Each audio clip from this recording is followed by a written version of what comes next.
Hi, crafty friends. This is Chelsea. I'm so excited to have a brand new workshop to share with you for March. This is a 6-page workshop, and I'm using the Botanical Textures paper. So this is a new paper collection that is just coming out on March 4th. And as the name suggests, it has a lot of textured prints and botanicals, leaves, and kind of has a really pretty outdoor feel. You could also go grungy with it. I don't have a lot of the full sheets of paper to show you because I used a lot of it in this workshop. I also have this brand new set, Thankful Garden, and I'm using the bundle for this. It has a beautiful die set with some really nice leaf standalone dies. And then, of course, we have the coordinating stamp set. You can see that there. And then my favorite part is the coordinating masks. So these are layered masks that allow you to add shading to the leaves and to the flowers. There's 3 that do the flowers and 2 for the leaves. And it just gives you very beautiful images with very little effort. You can really add a lot of shading and dimension without having to spend a ton of time blending with markers or pencils and things like that. I do love coloring, but sometimes it's nice to be able to create your embellishments quickly. I also love that these are so large. They work really well on scrapbook pages. You could definitely use them for cards too, and they would be the big focal point on your card, but grouping a few together give me really impressive clusters. If you would like to get your hands on this guide, there's 3 different ways you can do that.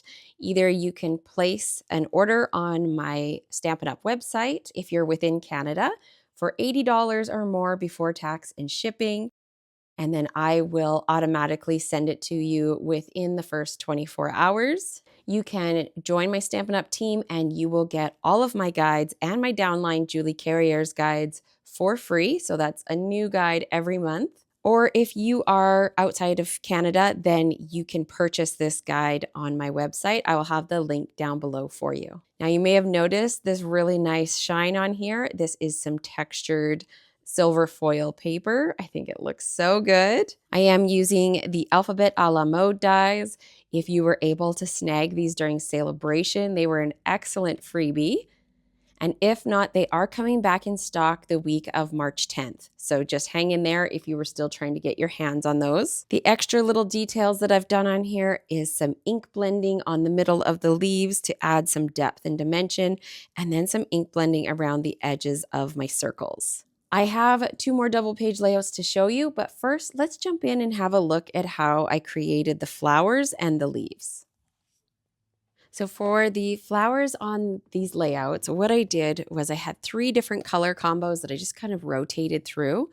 So I have Fresh Freesia and Berry Burst for my pinky purpley combo. And then I have Balmy Blue and Azure Afternoon for my blue. And then for kind of like a teal option, we have Pool Party and Coastal Cabana. You could go with like a light, medium, dark of each of the colors if you wanted to, but I found just by varying my pressure and how much ink I applied, having 2 was enough. And then for my green combo, I have Granny Apple Green and Old Olive. And that's what I used for all of my leaves. So first up, we just want to stamp our images in black. You can use the stencils and everything without stamping, and I will show you how that turns out. It gives you a much softer look to it. But I really like working with the outline, and I think it does make things a little bit easier. I'm just going to stamp these down on my paper. All right, now we're going to bring in our masks. So let's start with the flower one. And we have 3 different layers. And what I really like about these is there is a little notch guide up here in the corner.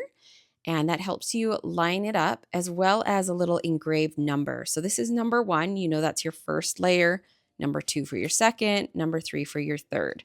So 1 will be your lightest, 2 will be kind of medium, and 3 will be your darkest color or shade of that color.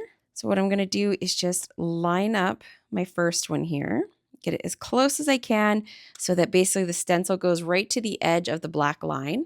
And then I am going to take a pen here and just trace out that notch to help me line it up. If you want, you can also add another little mark on the opposite side, which just helps you get it perfectly straight. I found these ones not too bad at all to line up. If you have a sticky mat, you could be doing this on a sticky mat, and that way the sticky mat would hold your stencil. But I'm just going to hold it with my hand. And I'm going to start off with Balmy Blue. You can always kind of pounce off to make sure you're not getting too much ink. And I do want to go fairly light. I don't want to get too dark too fast. Otherwise my flower, the whole thing will have to be fairly dark for the different colors to show. So I think that's pretty good.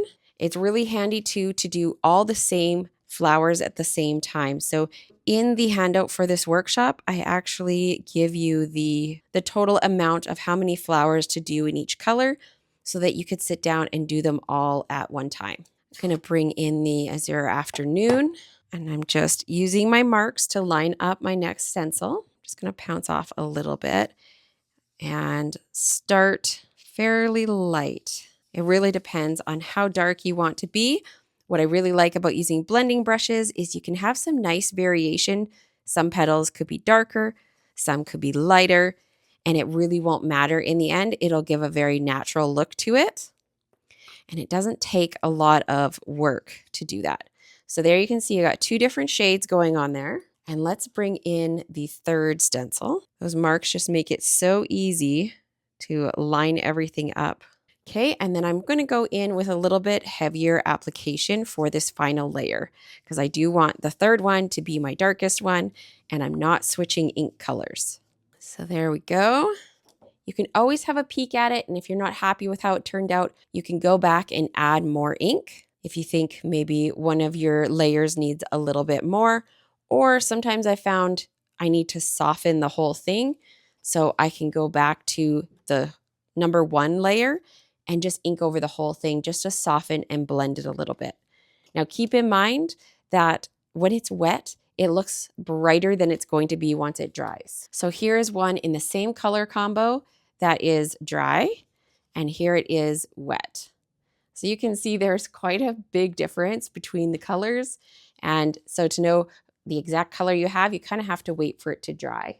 Okay, let's go on and do the leaves for this flower. So Granny Apple Green will be our light color that will do the whole base in. And then Old Olive will be the detail layer. So same thing, I can use the exact same notches and marks that I made to line this up. Okay, and I want to start in the middle and put it the darkest in the middle and then blend it outwards so the ends of my leaves are a little bit lighter. You can add as much or as little as you like. Just kind of depends on your personal preference. So there's our first layer, and then I'm going to grab the second layer for the leaves and then go in with some Old Olive and just add in the details for these, or the shadows. It really makes them come to life and gives them dimension. And I love how quick and easy that is to accomplish. Now let's go ahead and do this other flower really quickly. I did all of these flowers for my layouts with the Fresh Freesia and Berry Burst ink colors. Now same thing, I am just going to go and line up my stencil here. And it pays to take your time to line up the first one correctly since you'll be using those same markings over and over again. All right, so same thing, we're going in with the lightest color. I got a little bit of a dark spot there. It's all right to have some variation, and it just makes your finished one even a little bit more interesting. So there's our first layer. And then the other two layers, I'm going to use the darker color, the Berry Burst. I do always double check to make sure I'm getting it lined up correctly, just in case I didn't look at the lines perfectly. And then we'll add a light coat of this color. There's so many different color combinations you could use. These stencils really make it fun. All right, and then we need the third layer. This one's a little bit harder to see exactly like how the design lines up. So that's really where the markings come in super handy when you have the layer that doesn't have a ton of detail. And there we go. I went ahead and did the leaves off camera so you can see what those look like. And of course, it's going to soften more as it dries. Now remember I mentioned you could do this without stamping the outline. You can line up the masks and create your floral embellishment without stamping the lines first, and it gives you this little bit softer, a little bit more artistic looking flower. And I think both versions look good. It's kind of personal preference. This actually reminds me a little bit more of like watercolor. It's just a different look. Now, while we're inking, let's go ahead and do these leaves. I did a whole bunch of these leaves. I absolutely love this cluster of leaves. I think it's one I will reach for over and over again. I'm taking Old Olive since it's cut out of the Granny Apple Green, so I wanted to go a little bit darker. And this is a great place if you have a sticky mat or an old Cricut mat. You can go ahead and stick these already die cut pieces to that when you are ink blending. It really helps. And then you can just go ahead and go right in the center. You will want a smaller size brush. This is just under 1 inch. You could even go smaller if you have like a 1/2 inch blending brush, and just layer it up to add a little bit of shading and dimension. This will soften a bit as it dries, but you will still see a nice shadow in the center. If you are doing the workshop and you're creating a whole bunch of these, I would recommend just sticking with the same colors, doing all the flowers that you need to do that are the same color, doing all your leaves, and then when you're done, you can take all of these to the sink, give them one good wash up, dry them off, and then if you need to switch colors, you can switch colors at that point. But it will help you go faster if you're not trying to just continually wipe them. Just have somewhere off to the side where you can set them so that the ink isn't transferring onto your papers. Now let's have a look at layout number 2. This might be my favorite. I went ahead and created some triangles. So we have our big triangles in the background here, and then I did some smaller ones on the side just to add a little pop of the black pattern paper there. And hopefully, I think you should be able to see, I also did an inked cloud background, and it's tone on tone, so it's very soft. But I love the little bit of extra detail it adds. And I think for outdoor layouts, it does look really nice. And you could keep just plain cardstock on there, but I think it just adds a little extra something to have that cloud pattern on there. I will give you a little demonstration of that in one moment so you can see how to do those inked clouds. You can see I have flowers and leaves layered behind my title. And I did stack my title because I felt like it needed a little more oomph to stand out from the background. So I actually cut 3 layers of each letter and stacked them on top of each other. And I found the best way to get them nice and straight rather than trying to place them just on my page. I took my grid mat and I just lined up my letters right on top of it. Just pick a line and then line up your letters so that they are all starting flush at the bottom. I don't have like all the letters sitting here to make like the word beautiful, but hey, we could make the word moo. I was just using some extra letters I had out on my desk. And then take some washi tape. And once you're happy with the spacing and you've got them all at the same level, then just lay your washi tape right over top. Don't go slowly on that because the static will kind of lift the letters. And then just slowly peel them off. And then you can put glue on the back and position your title exactly where you want it. I like using the Barely Art glue because it has the very fine tip, and I can just add little dots of glue and then go ahead and stick it on. And then once you have it on, you just hold down the letters and then you can peel off your washi tape because the glue will be holding your letters at that point. Just makes it so much easier to get your title on straight.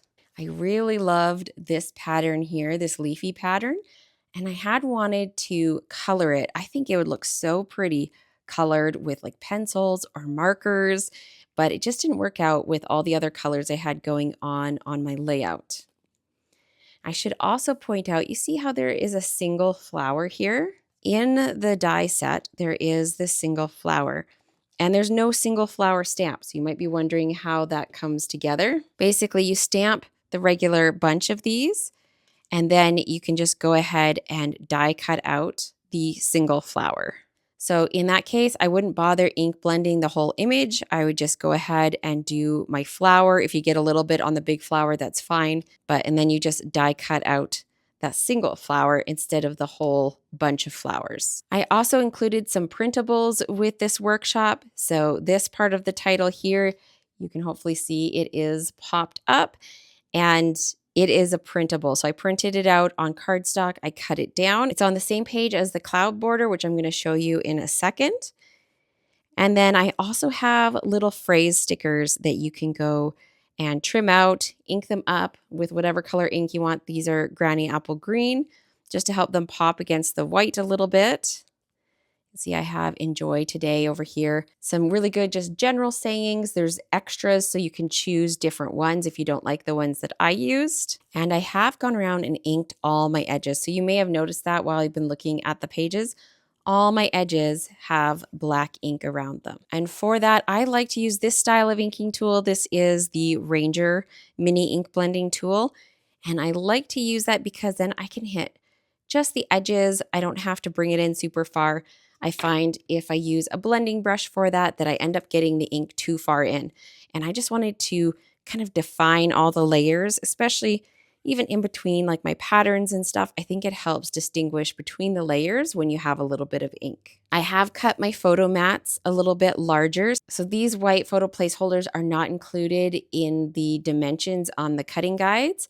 So yours would have a black mat and then your photo. If you would like that little pop of white, you will need to cut those mats separately, or if you have extra photo placeholders, you can do that as well. These are left over from Close to My Heart, but Stampin' Up! Is also including photo placeholders in their scrapbooking kits. So if you have some of those that are extra, you could use those as mats as well.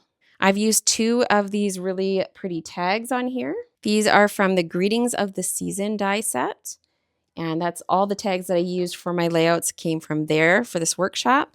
I have one here, and then this one here, I just cut it in half so that I could use the bottom half here and the top half here. And then I didn't have any black twine or anything, and I really wanted it to be black. So I took the linen thread, which is kind of a gray color, and I tied my bow, and then I just used a black marker. I used the Stampin' Write marker, but you could also use whatever black, like Sharpie or whatever you have, and just color over it, flip it over a little until you get all of the grayish color covered, and it looks like you have black twine. I think those are most of the details I wanted to share with you from this layout. Let's go ahead and I will show you how to create the cloud design. I love creating cloud backgrounds, and I have made myself different kinds of templates over the years. Cut them out of the Cricut, either just on white cardstock, or I've also cut them out of thin plastic or stencil plastic. And this is just out of white cardstock. I wanted to give you an option that could be included in the workshop guide. So it's a printable, print it out on cardstock, hopefully, and then go ahead and cut it with your scissors. So when you're cutting it out, you just want to make sure you keep your scissors going rounded so you don't end up with like pokey points on your clouds. But what you're going to do is you'll be working on Coastal Cabana cardstock or whichever color you choose, and then use the coordinating ink. That way it won't be too stark, it won't be too dramatic. It's going to be more dramatic for the camera right now because I'm working on top of white.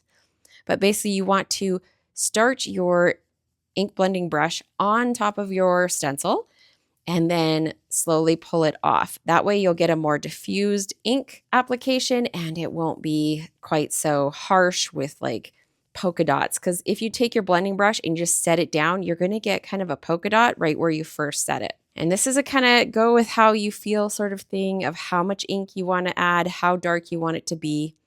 I would say go slightly heavier than you think you want to, because once it dries, it will soften. So there's our first layer.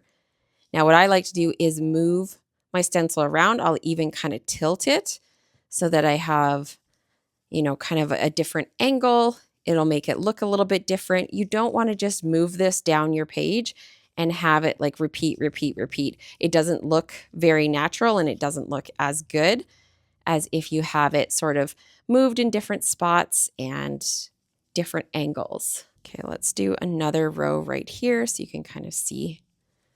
Now on the page, what I did was I kept the cloud inking at the top where it would be visible and then down the sides because I didn't want to spend the time to ink the whole sheet and then cover most of it. So there is the start of my cloud background. This is a background that I have done many times on layouts, and it's a great way, especially for outdoor layouts, to just add a little bit of extra detail. If you wanted to work on white cardstock instead of Coastal Cabana, Pool Party could be a really nice ink choice, or even the Balmy Blue. Just make sure you don't go too heavy-handed with it, would be really pretty as well.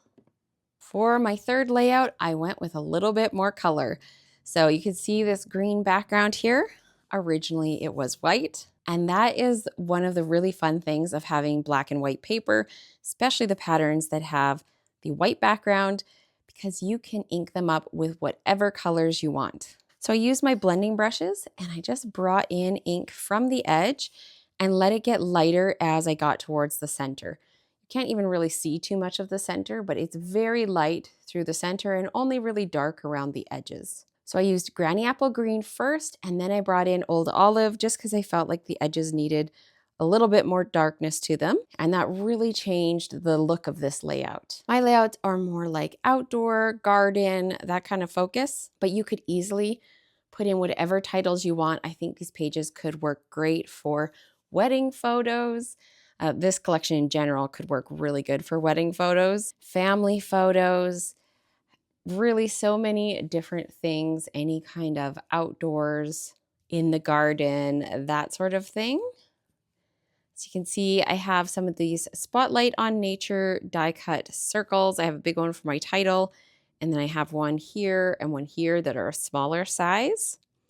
I've used more of those phrase strips, and I have inked them as well, very lightly with the Berry Burst. I did the same thing here with my title and layering, so that is up on foam tape.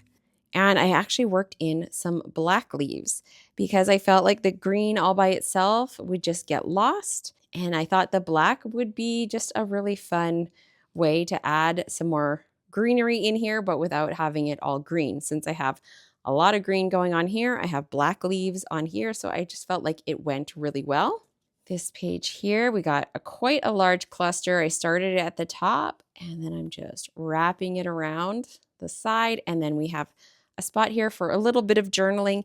If you have a lot to say, you could just cut a white strip and just put it all the way along. Maybe you even want to print that out on your computer. Of course, we do have some extra room up here, so if you wanted to work in a little bit more journaling there on some strips, you could do that. I really love this sort of gray watercolor look. I think that's so fun, and you could definitely go like a more grungy route with this pattern. I think this paper pack could be used for so many different things. So I hope you got a lot of ideas from seeing these layouts. And remember, you can grab the guide down in the description box below, or go to my website to place an order or join my team. Everything is linked down there. And if you want to check out my playlist of my other workshops that are available, you can check that out right here. Thank you so much for joining me, and I'll see you again very soon. Bye.